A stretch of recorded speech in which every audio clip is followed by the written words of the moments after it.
Hi hello నమస్తే welcome back to మగవా collections. ఇక్కడ 1 cut bangle and 4 cut bangles తీసుకొని silk thread yellow కలర్ది చుట్టామండి. ఇక్కడ స్క్వేర్ షేప్ ఉన్న పెద్ద సైజ్ కుందన్స్ తీసుకున్నామండి. అలాగే ఎస్ షేప్ ఉన్న కుందన్స్ తీసుకున్నాము. స్క్వేర్ షేప్ ఉన్న కుందన్స్ ఎల్లో కలర్ బ్యాంగిల్కి మధ్యలో పెట్టి తర్వాత ఎస్ షేప్ ఉన్న కుందన్స్ అలా సైడ్స్కి అతికించుకుంటూ వచ్చామండి.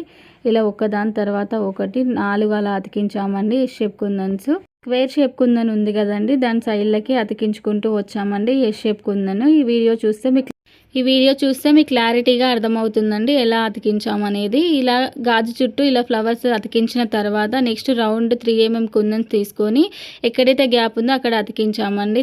నెక్స్ట్ 4 కట్ బ్యాంగిల్ మీద డైమండ్ షేప్ ఉన్న కుందన్స్ వీడియోలో చూపిస్తున్నట్టుగా గాజు చుట్టూ అతికించుకోవాలండి. ఇలా 4 బ్యాంగిల్స్కి అతికించుకున్నామండి మేము.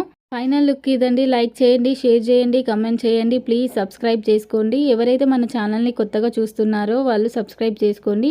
మీకు ఇందులో ఏ బ్యాంగిల్ అయినా నచ్చితే మీకు కలర్ కస్టమైజేషన్ ఆప్షన్ ఉందండి. కావాలనుకున్న వాళ్ళు కమెంట్ చేయండి.